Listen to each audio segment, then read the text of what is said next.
Cool. All right. My name's Gary Bland. I help run the lug in West Virginia. Today we got Brian Smith that's going to tell us a little bit about Red Hat Enterprise Linux system roles. You can go ahead and introduce yourself, Brian. Sounds good. Thanks, Gary. Yeah. Hello, everyone. My name is Brian Smith. I'm a product manager working with the RHEL automation and management. I'm based out of Colorado, and really excited to be here today to talk to you about a pretty exciting topic, which is RHEL system roles.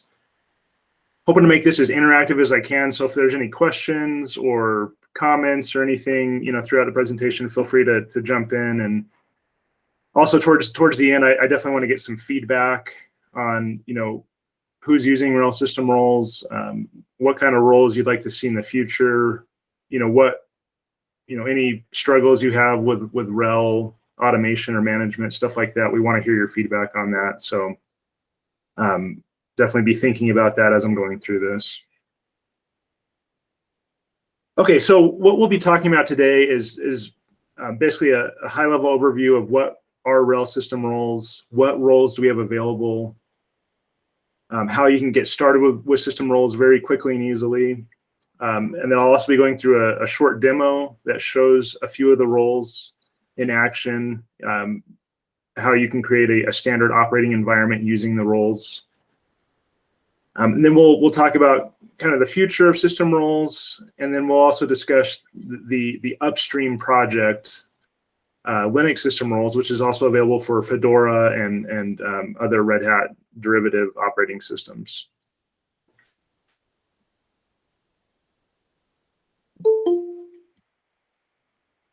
All right, so what you might have run into if you're working with RHEL or even other Linux distributions is a lot of the documentation and processes you'll run into are very focused on working with individual systems. In the documentation, you'll frequently see things like, manually install a package, manually start a service, manually edit a configuration file, stuff like that. But, as a system administrator or other user of Linux, you're usually not responsible for a single system. You're usually working on, hundreds, maybe even thousands of systems that you're responsible for. So this kind of documentation or process where you're focused on an individual system isn't really applicable to what you're doing and doesn't really help you achieve, your goals of what you're trying to accomplish. So this is one of the reasons why we've introduced RHEL system roles. They're focused on automating and managing multiple systems and also multiple releases of RHEL. So the system roles that we have will work for the most part with RHEL 7, RHEL 8, and soon to be RHEL 9. The roles that don't work with RHEL 7 are generally the ones where that functionality is not available on RHEL 7, the underlying technologies, things like system-wide crypto policies or session recording. But what's really nice about the roles is they kind of abstract a lot of that possible differences in different versions of RHEL from you. You just tell the role what configuration you'd like, and the role has the logic built in to correctly apply that on the version of RHEL that the system's running. Okay, so system roles are essentially a collection of supported Ansible roles that Red Hat provides to automate Red Hat Enterprise Linux.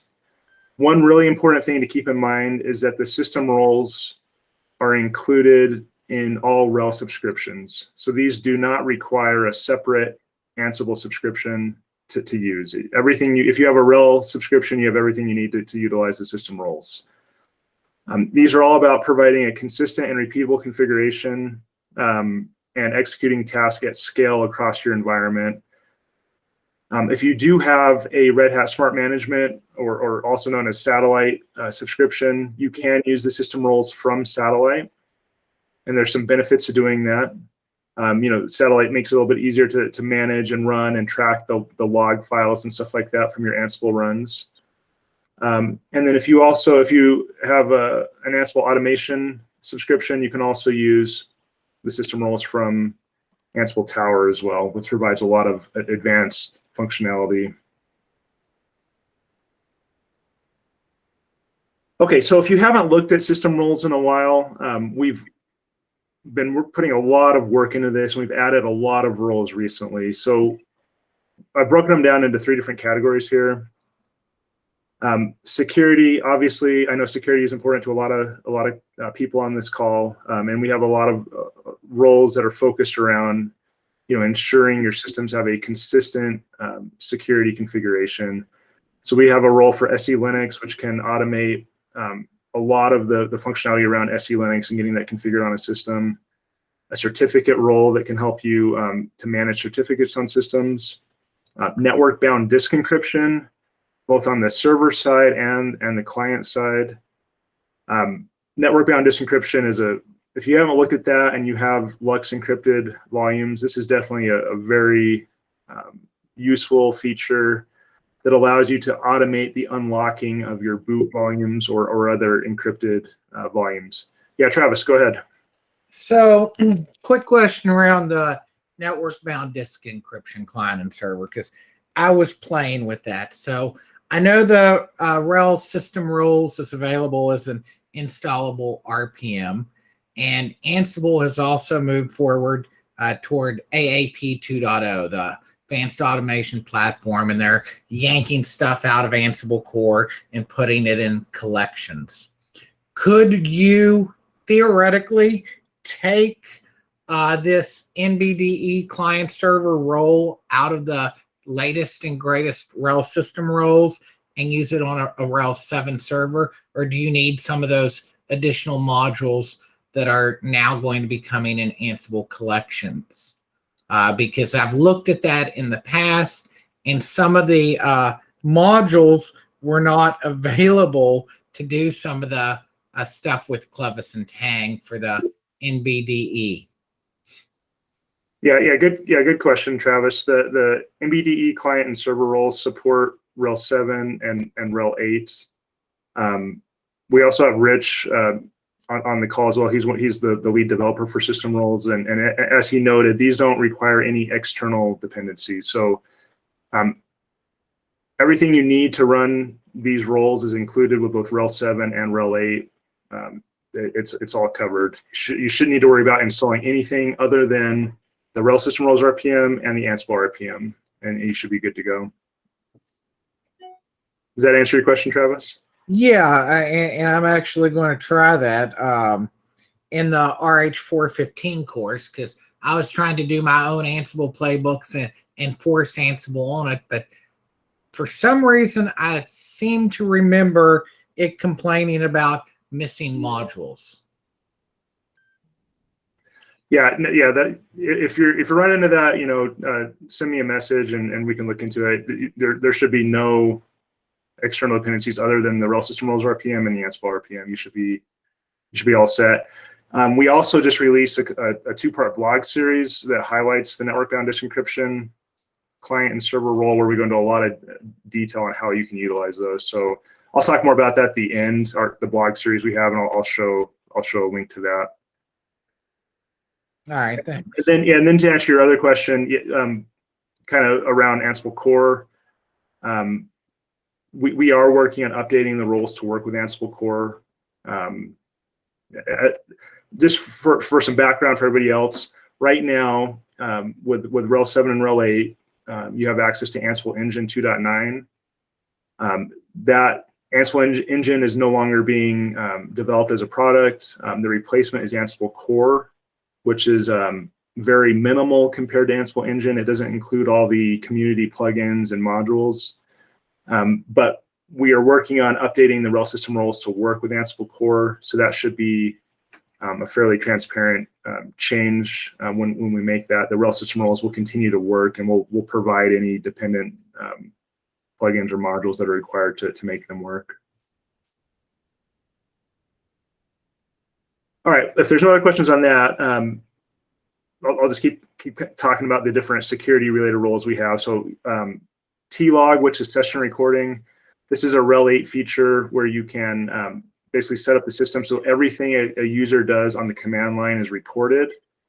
and then you can go back later and you can play back that recording, and it's really as if you were looking over the user's shoulder. So this is really great for auditing and root cause analysis and figuring out what happened on a system. With the T-log system role, you can automate deploying that across your environment. So if you have a bunch of systems you want to have this on, you can use the T-log role to get that set up across the environment. We have the SSH client and SSH server roles. These allow you to configure the various settings for SSH. And this is, SSH is obviously a critical service. It's running on every server. So you want to make sure that's configured properly. These roles can help you ensure they're consistent across your environment. System-wide crypto policies. This is another RHEL 8 feature. This role can help you ensure you have your crypto policies set up consistently across your environment.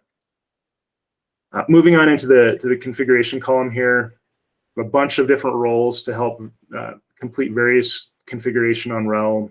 Things like kernel dump, network, storage devices, time synchronization. This is NTP. Kernel settings, tunables within the kernel. Logging, this is rsyslog. Metrics, the metrics role is really powerful. You can basically deploy Performance Copilot across your environment to record metrics. And then the metrics role can also set up a central Grafana server for you. And you can view all of your client performance data from Grafana, from that central Grafana server. So it's a really powerful way to track the performance on your RHEL systems. We have a postfix role that's tech preview to manage the postfix email system. This should be moving out of tech preview soon. And then we also have a tech preview for the HA cluster role that can help you set up clustering in your RHEL environment. For workloads, we have some roles targeting, helping you get a system ready for SAP. And then it's not out quite yet, but in the near future, we'll have a SQL Server system role. This will allow you to automate installing, configuring, and tuning SQL Server on RHEL. So we're pretty excited about that role. Okay, so for anyone on the call who's not familiar with some of the Ansible related terms, I'll just cover some basic definitions here. So with Ansible, you have what's referred to as a control node. This is the system where you'll have Ansible installed, and you'll also have the RHEL system roles installed.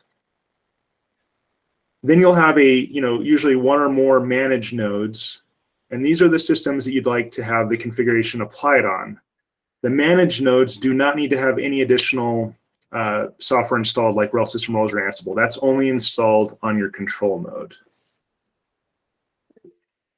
Yeah, Travis, go ahead. So can you go back to that previous slide? Because this is a question maybe for you and Rich both. Okay. Because I've done a couple Ansible sessions for us, and one of the roles I created in one of the sessions we called Ansibilize. So knowing that the control node, you want to distribute SSH keys, and you want to get that sudoers file set up with the passwordless sudoers, and maybe have an Ansible user set up, and maybe configure SSH to only do keys and prevent root from SSHing in.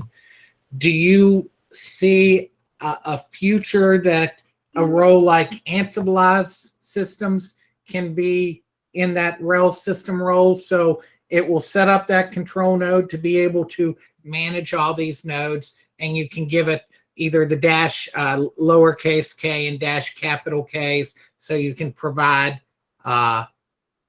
the credentials until they get set up and distributed. Because I see this as one thing from teaching these Ansible courses over and over. It's a chicken and egg thing. So how do you get those managed nodes ready? So since we're doing all this other stuff with RHEL system roles, why not have this Ansibilize role that's something that's supported from Red Hat and well documented?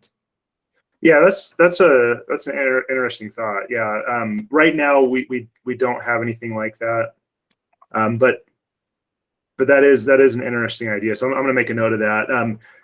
I believe with Ansible, you can, set it up so it prompts for a password, so, you could write a playbook that would, distribute out keys and stuff like that, and on the initial run prompt for a password. But we don't provide anything like that though through RHEL system roles out of the box. But I do appreciate that feedback. That's an interesting idea. Yeah, I'll put a link in the chat for you and Rich. It has most of the stuff for the document on a previous one where we kind of built a role to do just that.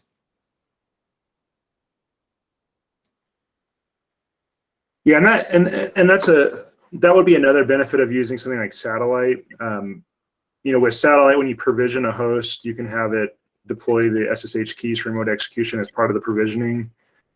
So in that regard, we do have an option. If you are a Satellite customer and you're using provisioning, that should all be taken care of as part of the provisioning. But yeah, I'll take a look at that link you provided later. Appreciate that. Okay, so for your control node, there's really 3 different options you have for what you can use as the control node. If you're a RHEL only customer, then you're going to want to use RHEL as your control node. And again, the system roles are included as part of your RHEL subscription, so you have everything you need to use RHEL as your control node for system roles. If you are a Satellite customer, you can use Satellite as your control node, and like I said, this can make things a little bit easier. Satellite provides an easy to use interface to manage the Ansible variables and to also track what systems have failed when you run the roles and track the log files and stuff like that for your various playbook runs. One thing to note with Satellite, up until recently, the version of the RHEL system roles RPM that we had available for RHEL 7 was somewhat out of date. We recently released an updated RPM for RHEL 7 that contains all the newer versions of the roles, and it's up to date. This is important because Satellite right now only runs on RHEL 7. So as of very recently, you now have access to all of the roles from RHEL 7 and therefore from Satellite. And then finally, the final option, if you are an Ansible customer, you can definitely use the RHEL system roles from Ansible Tower. Ansible Tower provides all kinds of advanced functionality. So if you're an Ansible customer, I would definitely recommend using the system roles from Ansible Tower. The system roles are also available from Ansible Automation Hub, which is accessible to all Ansible customers. Okay, so this is how you access the system roles content. It's available in RHEL 8 in the AppStream repository and RHEL 7 in the Extras repository.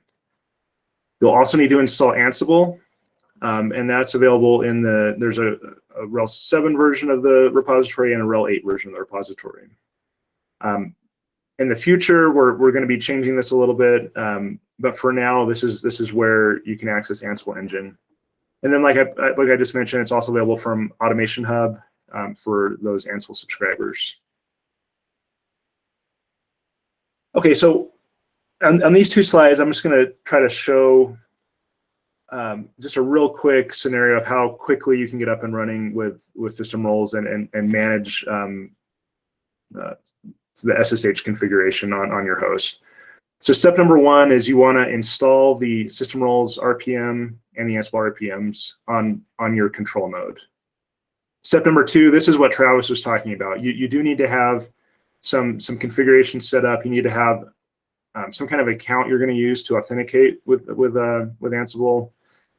Generally, most people will have a separate service account for this, and you'll need to have that. If you do a separate service account, you need to have sudo access so it can access the root account on the host to make changes. And then you'll also need SSH keys set up so that your control node can authenticate to your managed nodes without any password authentication. Once you have those prereqs set up, you define an Ansible inventory file. What I have shown here is a very basic inventory that just has 4 systems listed, and they're just in the all group. You can obviously make the Ansible inventory much more complex by grouping systems, and you can define variables and other stuff in the inventory, which is generally what we recommend to do. This is just a very basic example of how to do a quick start. Next, what you would do is write a playbook. Create a playbook file. In the playbooks, you generally will call the role that you'd like to use. So in this example, we're calling the SSHD role here. And then the system roles are controlled by Ansible variables. So you define what your desired configuration is by setting variables for the role. The variables are documented. There's a README file for every role that goes through all of the different variables you can set and what they do. So in this example, what I'm saying is for those 4 systems in my inventory, I'd like the SSHD configuration file to have root and root as the owner and group, and to have the 0600 permissions on the file. And then I'd also like these 7 different configuration options to be set in my SSHD config file.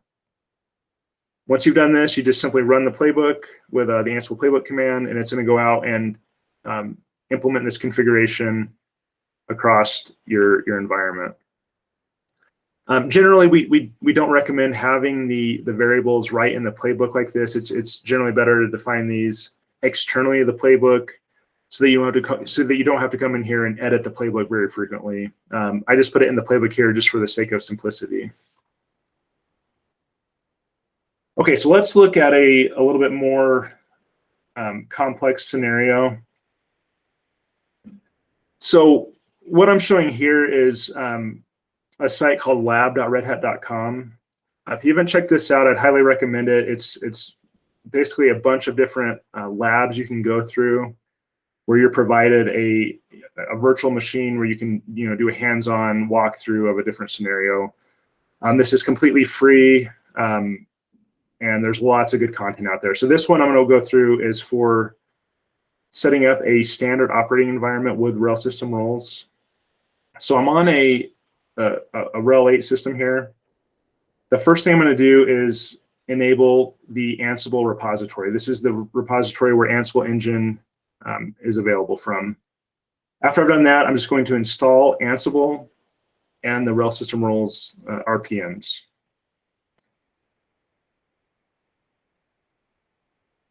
Okay, once those are installed, we have a playbook here that I'll walk through and explain how this is going to work. We'll just wait here for one more minute while this installs. Put the screen here. Okay, so we have a playbook here. In this example, the playbook is just running on the local host. You could also have this, run on several other systems if you have the keys set up. For this lab, just to keep it simple, it's just running on the local host though. Down here at the bottom, we're gonna list the roles we'd like to run. So we're gonna utilize the kernel settings role and the tlog role, which is the session recording role. To tell the roles what our desired configuration is, we're going to define a number of variables. So there's this kernel settings CTL variable. And in here, we're going to define the various kernel settings that we'd like to be set on the system. And then down here for the tlog scope SSSD, we're going to set this to all. What this tells the tlog role to do is record the sessions for all users. You can also set this up so that only some users are recorded, or you can also set it up so some users are excluded from being recorded. In this example, we're just saying all users on the system should be recorded. Okay, let's take a look at this swappiness setting. You can see right now it's set to 30, and we're telling the role we'd like to set it to 20. So what we'll do is we'll go ahead and run. We'll go ahead and run this role using Ansible Playbook. Most of the roles are going to follow a similar series of steps. They're going to ensure the packages are installed on the host that are required for that role to run. So So for example, for session recording, it's going to make sure the underlying T-log packages are installed on the host, and if not, it'll go ahead and install them for you. You can see that's what it's doing right here, installing the session recording packages. In general, once the next step the roles take, once the packages are installed, they'll go ahead and do the configuration and restart any necessary services on the host. Okay, so you can see that this successfully completed here. And what we're going to do is we're going to check that. We're going to check that swappiness setting again. Okay, and you can see it's now 20. So originally it was 30. We told the playbook it should be 20, and we can now validate that it was correctly set by the system role. Let's also SSH into the host, and we'll validate that the session recording is working. You can see we get this message, attention, your session is being recorded, indicating that the T-log role worked properly as well. Okay, so we're going to make a few changes in this playbook. So right now we have the kernel settings and the session recording. We're going to add in the time sync role to go ahead and manage the NTP configuration on this system as well. So I'm going to run these two commands, and these are basically just updating the playbook. Let me show you what those did. So we basically added in the time sync role at the bottom here, and then we defined some additional variables to tell the time sync role what our desired configuration is. So in this example, we're saying we want to have two NTP servers set up, this NIST.gov one, and then a server from the NTP pool at ntp.org.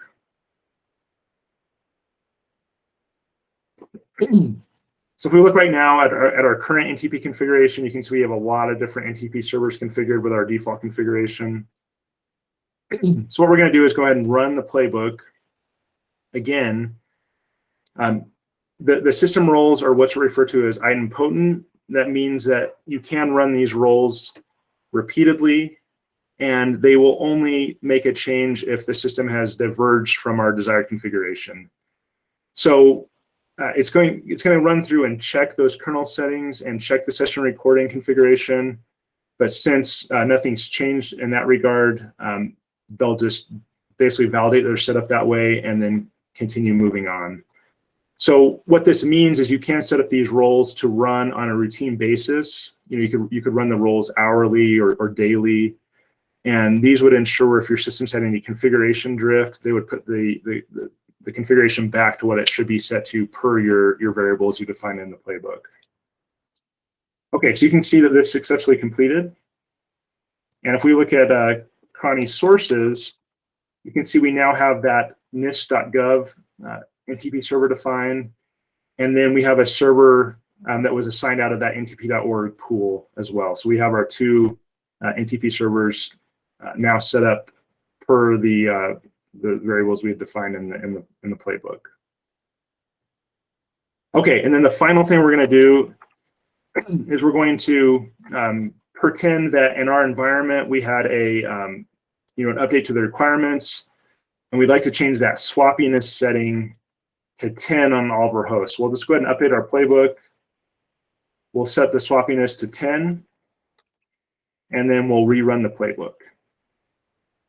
So again, this is going to basically go through and validate everything else. The only thing it's going to actually change is that one swappiness setting that we lowered to 10. Everything else will just be checked, but not updated, since nothing's changed in relation to these other parts of the playbook. Once this gets done, we'll just double check that the playbook successfully changed that to 10, and then we should be good to go.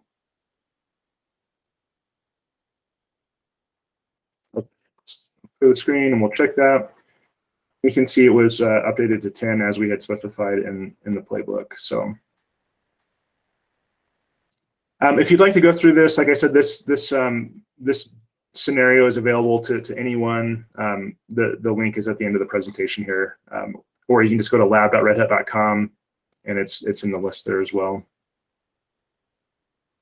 Okay, let me get back to where I was.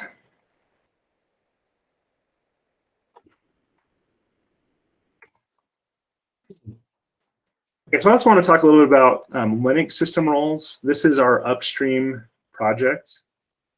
So this is available on GitHub, and it's also available on Ansible Galaxy, and it's distributed as an RPM in Fedora. In the Linux system roles, we also have a execution environment available. What execution environments are essentially a container that includes Ansible and the Linux system roles and all the dependencies that are required to run that. And it's all bundled into one container image.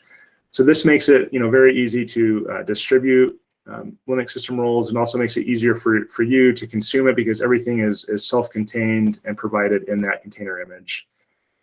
So that's available right now in the upstream Linux system roles, and we're evaluating that for RHEL, and we'll likely see that one day in RHEL as well.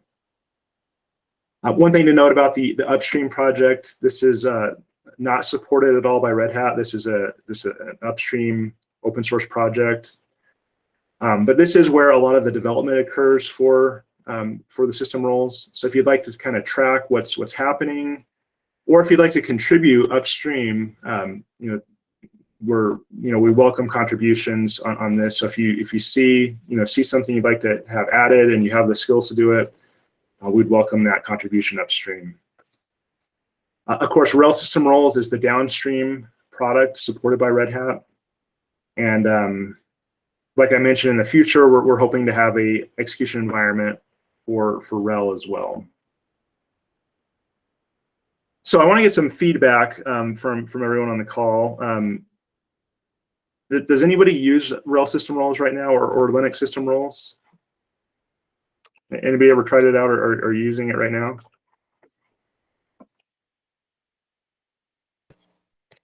I've used it for the engineering exam. They requested that some of that stuff, and it seems really nice.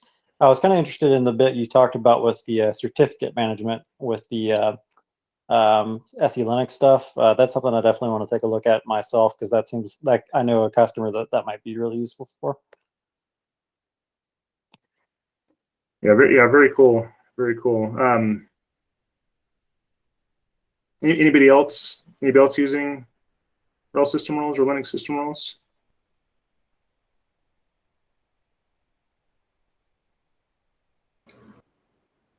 Well, they're used in several of the Ansible courses I teach, and I've used them a little bit here myself, but I mainly use some of my own developed roles. Now, if I had these roles ahead of time, I would have needed to create an Ansible role to do some of the things. So, but it does make it really nice, and I'm really excited for the execution environments, especially if we do pull that from upstream, because then you don't have to worry about the modules, because everything's there to be able to run. But I found that out when I've tried to incorporate satellite things, because hey, now you've got to go get the satellite collection or the forming collection, because some wackadoodle module is missing, and that's why I specifically asked about NBDE, because I do remember trying that about a year and a half ago to kind of automate some of that, and I just couldn't get it done the way I wanted to. Yeah, I'm guessing that was some kind of bug that's been resolved, because I've been doing a lot with the NBDE system roles lately when I was working on those blogs, and I didn't have any problems. Another thing I'll mention, Travis, for anyone who's interested in the execution environments, Rich and I, and also Peter, the product owner for RHEL system roles, the three of us are doing a presentation next week at Ansible Fest, where the whole presentation's on the Linux system roles execution environment and how you can use that. So Ansible Fest is free. So if you have any interest in that, go ahead and register. That's next week. What day next week? So I think it's I want to say Wednesday and Thursday. Our presentation is one of the ones that's on demand. So it's available anytime during Ansible Fest. There's not a preset time that it's going to be broadcast. It's just on demand. Do you know if Ansible Fest is going to be available for the year after? I think they did that last year where they recorded all the presentations and you could watch them anytime you wanted to after the fact. Do you know if that's going to be the case this year? Yeah, I believe that'll be the case. The session we've already recorded, they're all pre-recorded. So yeah, I would imagine they'll all be available, like Summit and our other content. Okay, I was just curious because I'm interested to watch that, but I might be out of town. So yeah, yep. Yeah, and then one other thing, Travis, that you mentioned that got me thinking.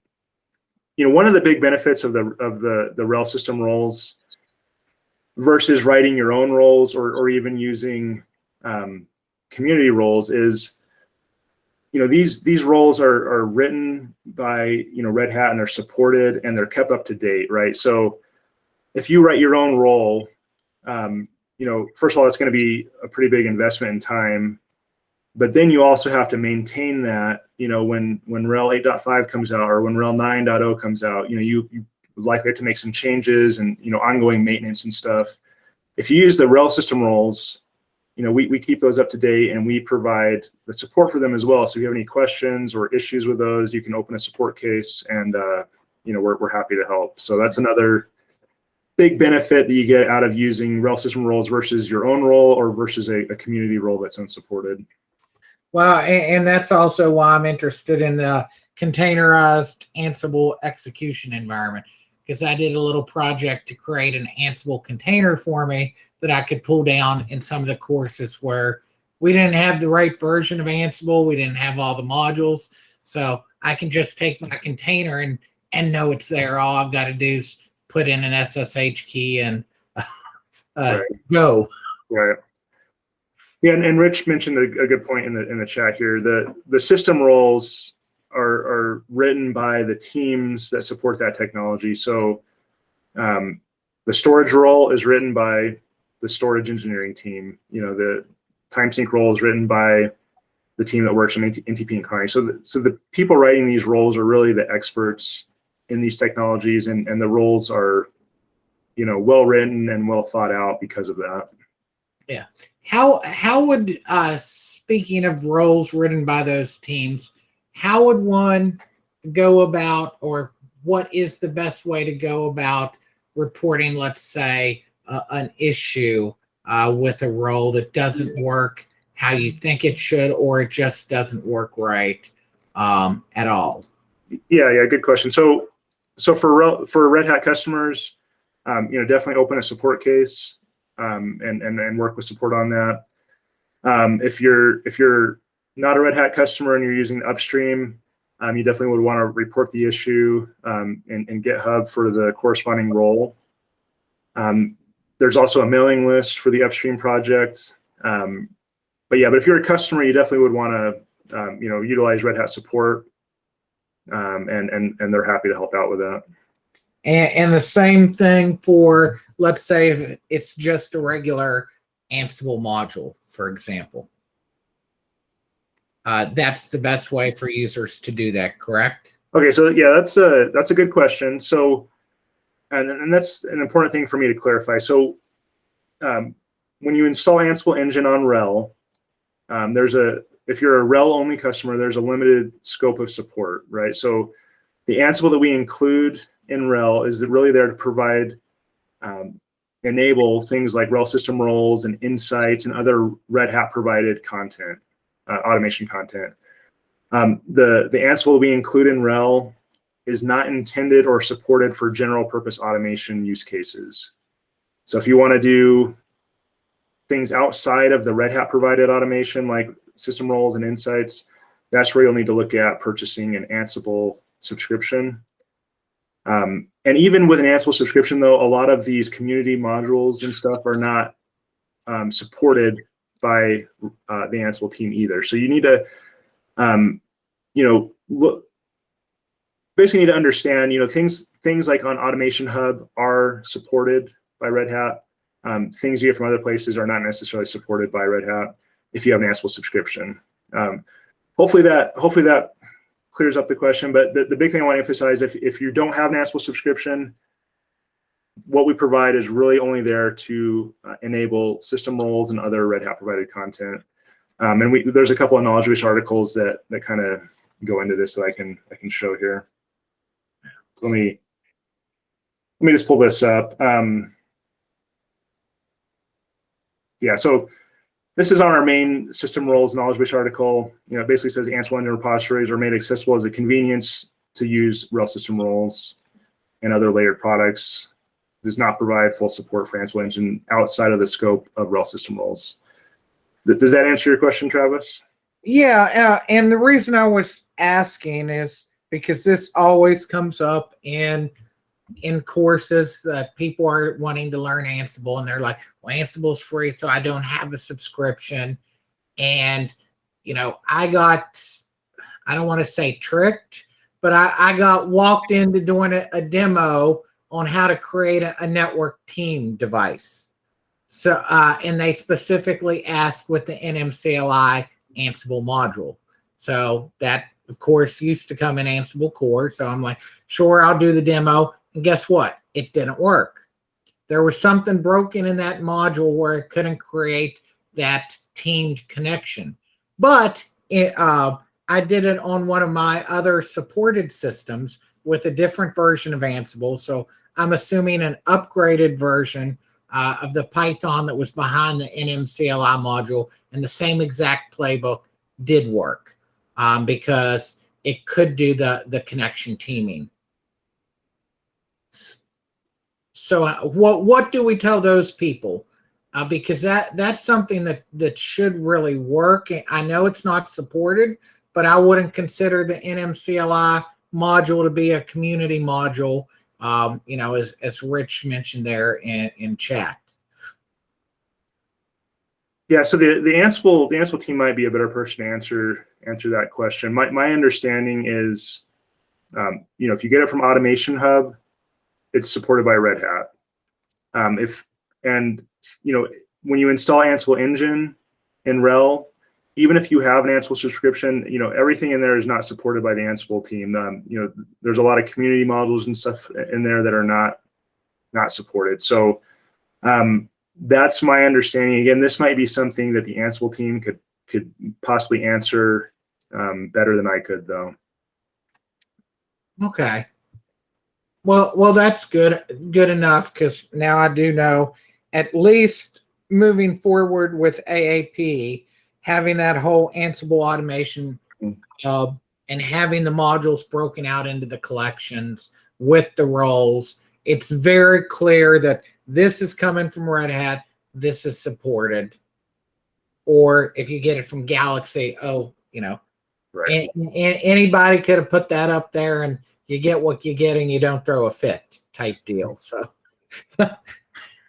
it's just until we get there, I don't know a good way of telling these people. It's like, well, we installed this and we didn't go out to Ansible Galaxy. We didn't do this. We didn't do that. We did a yum install Ansible. Here's the modules that Red Hat provided us. This doesn't work.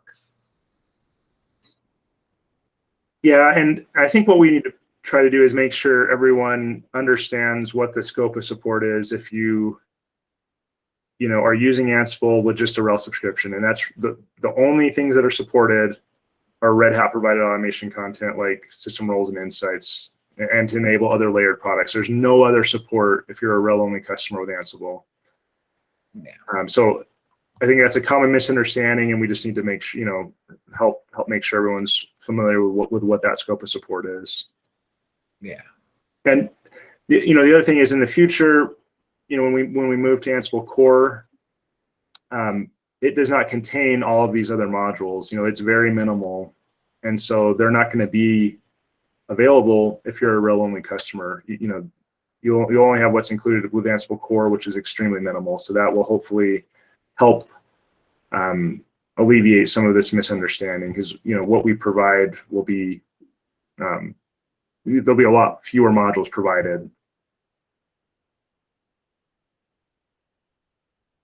All right, cool. Does anybody else have any suggestions or anything on additional roles you'd like to see? And we went through and talked about the roles that we have available now. Are there any other things in your RHEL environment where you're having struggles, managing across your environment? Is there anything else you'd like to see in the RHEL system roles to help, enable managing your systems at scale?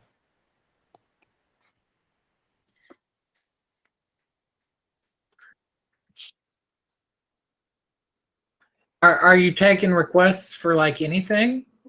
Yeah, throw out some ideas, yeah. Well, you mentioned the metrics, setting up Grafana and giving you the dashboards. Mhm. Why not? I'm doing the troubleshooting class this week, and we mentioned Nagios, and I've always found Nagios a pain in the butt to set up and configure.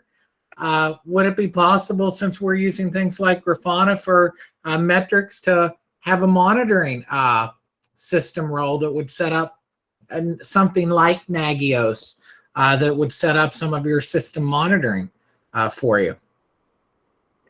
That's a good question.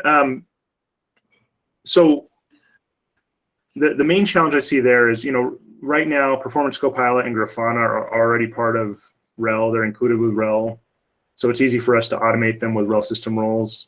Okay. Nagios is not part of RHEL.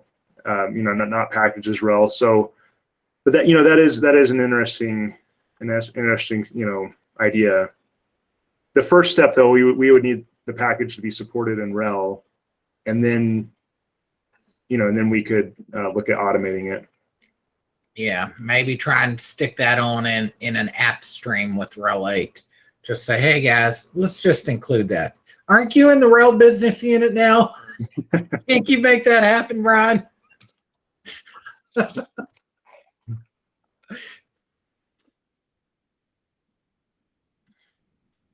what other ideas do you guys have? What else are you struggling with or seeing that would that's lacking with automation in your environment?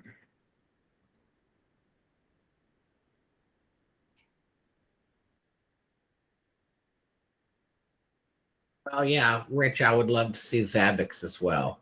I figured Nagios was an easier ask. All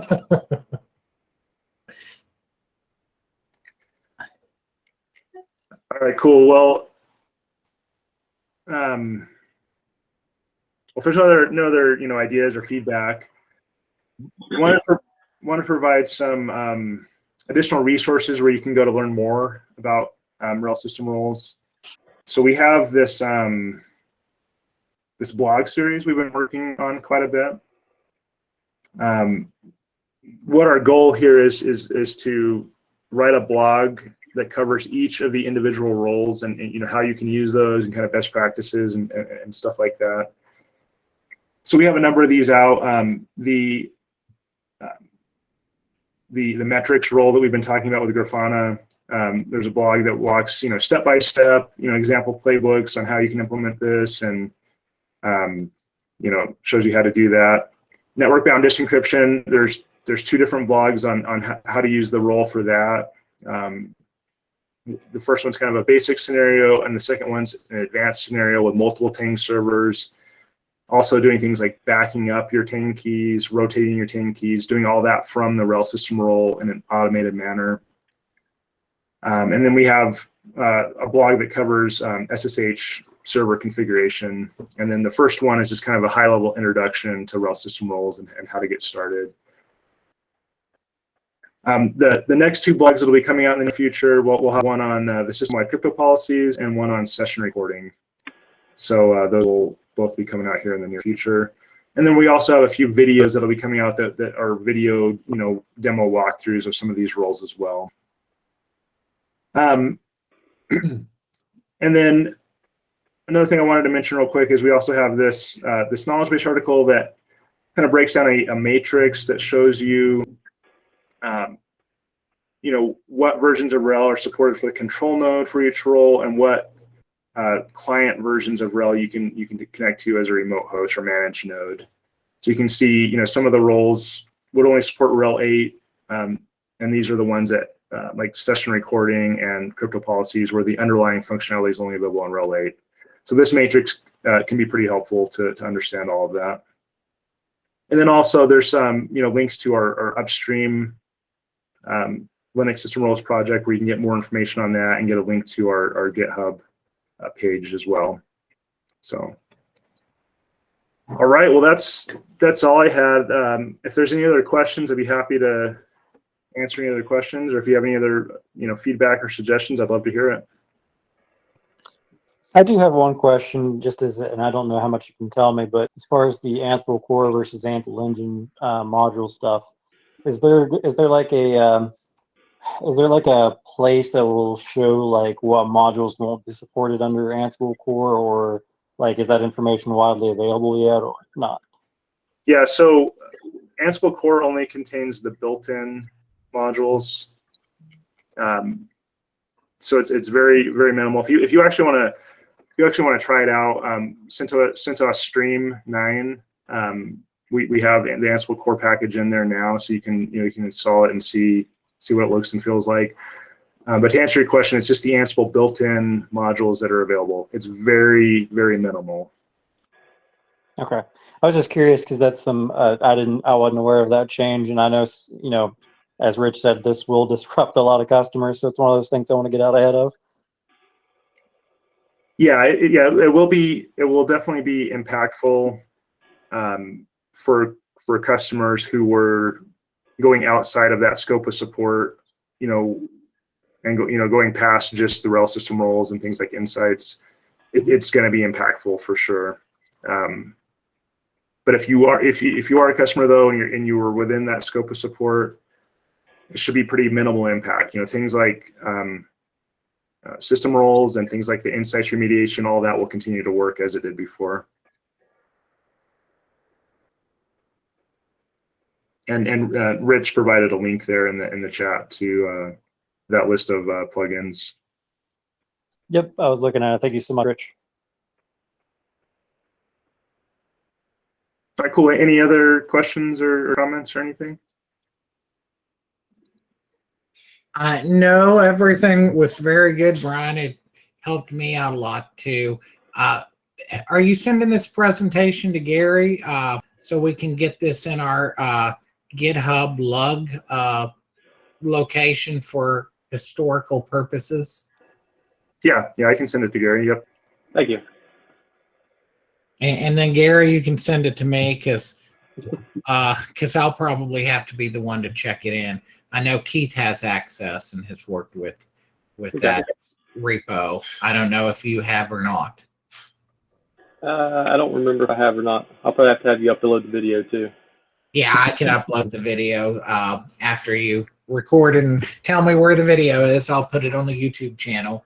But everything was awesome here because, as Rich said, my big worry, especially based on these customers, and a lot of them are non-paying Ansible customers, there's what's going to happen with AAP 2.0 and when we go just full-blown Ansible core. And I don't know the answers to give them all peace of mind, because I've got access to Automation Hub, so big deal. I can download what I need, but I don't know what these people need to do to get support or to report things. So again, thanks a lot on your insight there. I was dwelling on your TAM experience there, Brian. Yep, I appreciate it, Brian. Thanks for your time. Thanks for presenting. And yeah, if nobody else has anything else, I'll go ahead and stop the recording. We can keep talking if you want. Sounds good.